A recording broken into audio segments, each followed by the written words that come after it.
Speaker is Craig Campbell from the Royal College of Physicians and Surgeons of Canada.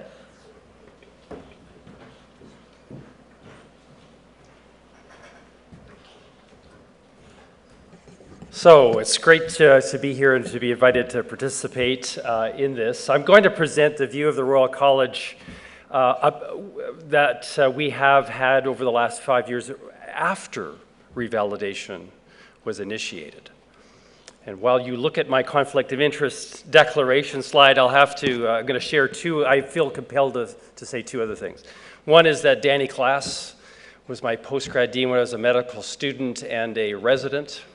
And Bill Pope was a professor of mine who steered me away from anesthesia because of my total lack of technical skills. So I ended up in internal medicine, and it all worked out fine. This is the Royal College. This was a picture taken in May or June. It's not what it looks like today. It's buried under 3 feet of snow.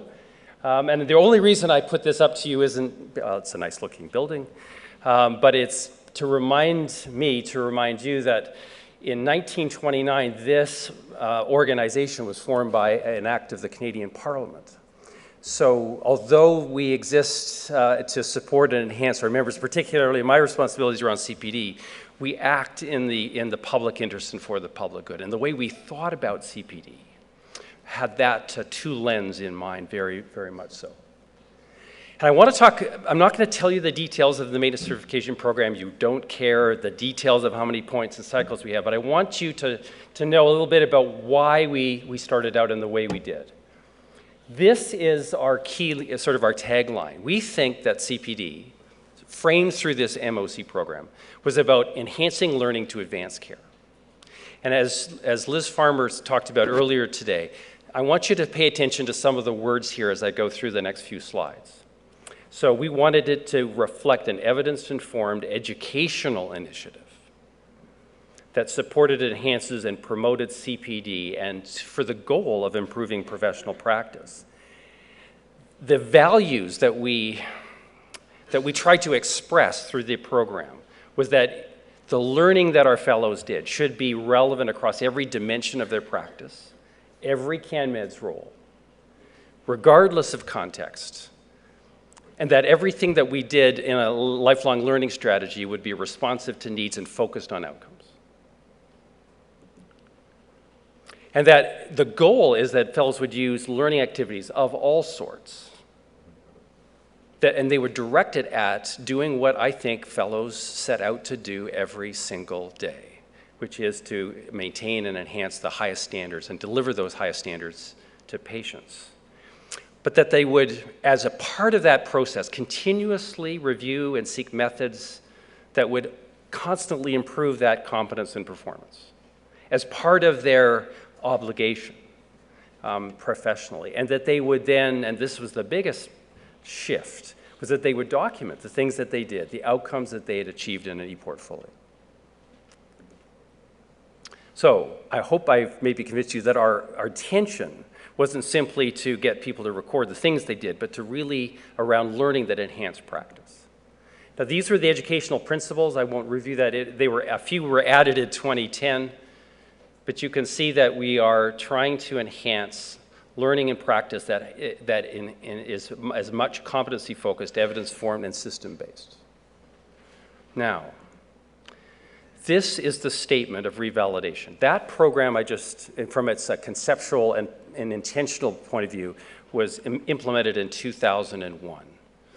The statement of the Federation of Medical Regulatory Authorities of Canada in 2007 was about this. Think about the words.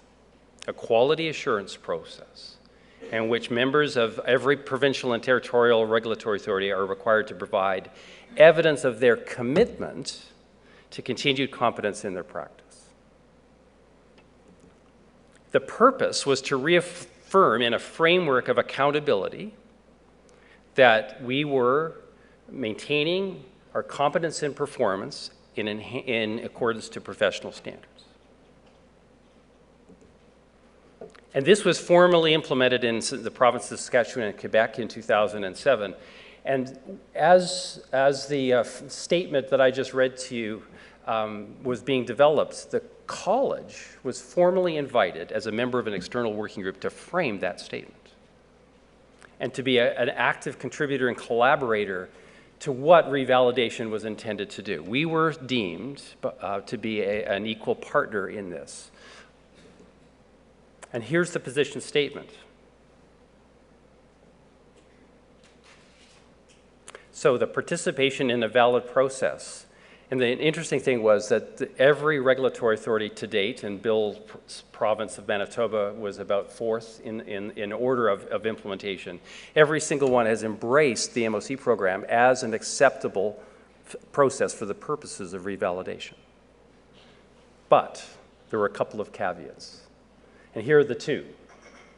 That they really wanted learning and the evidence of learning to be linked to one's scope of practice, and that it can demonstrate that it's actually improving those standards of care. So, revalidation in our view and CPD are not synonymous terms.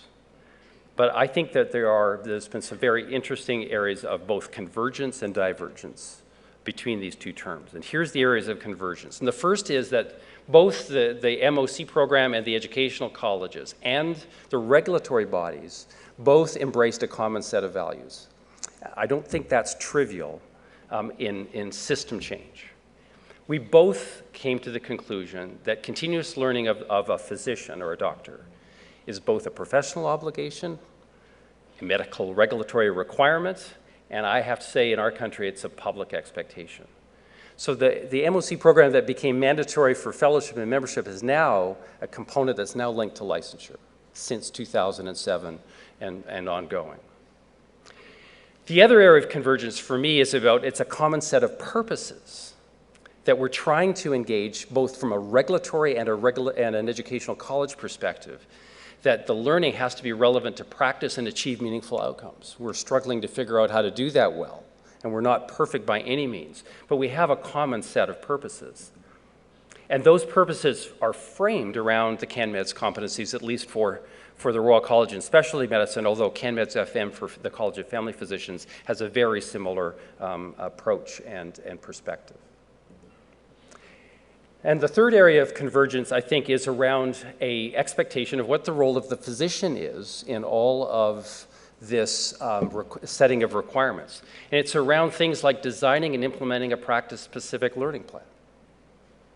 It's about using the right educational activities to build evidence-informed practices.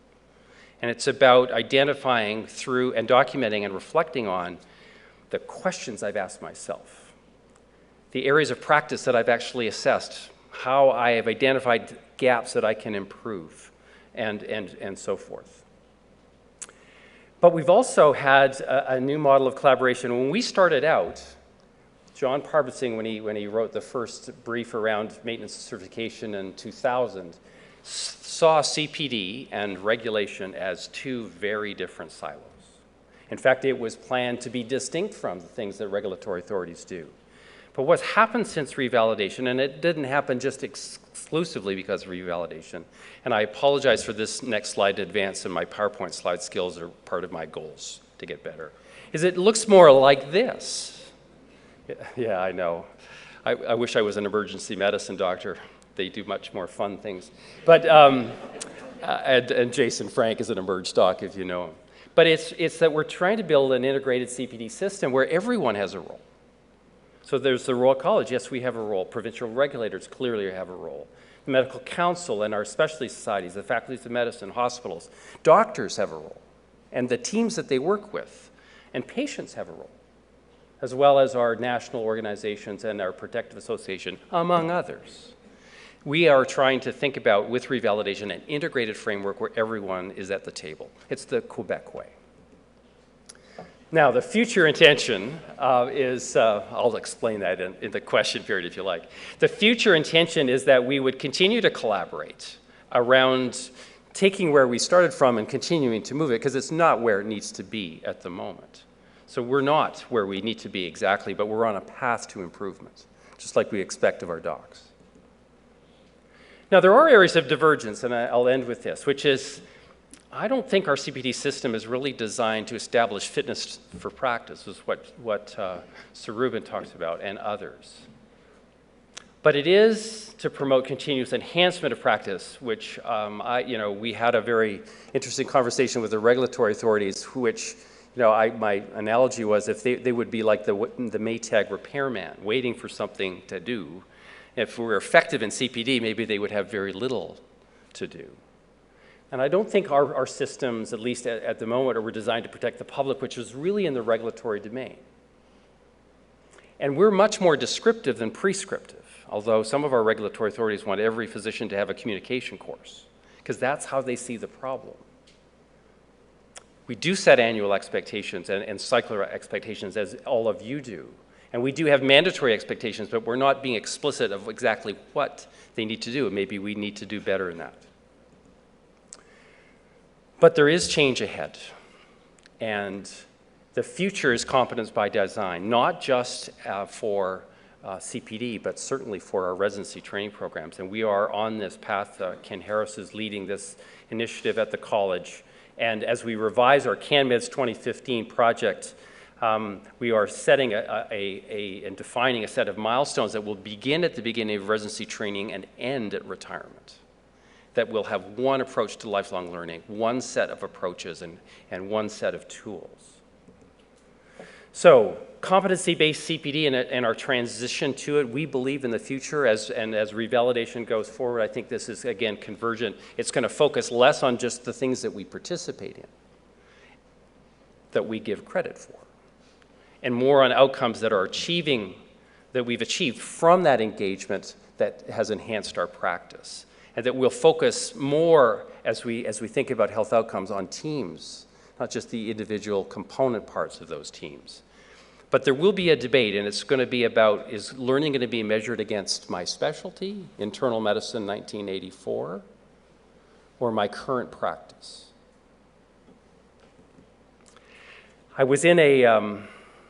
I walked into a day that we were having on patient safety, and one of the speakers said that every complex issue should be able to be boiled down to a 2x2 table.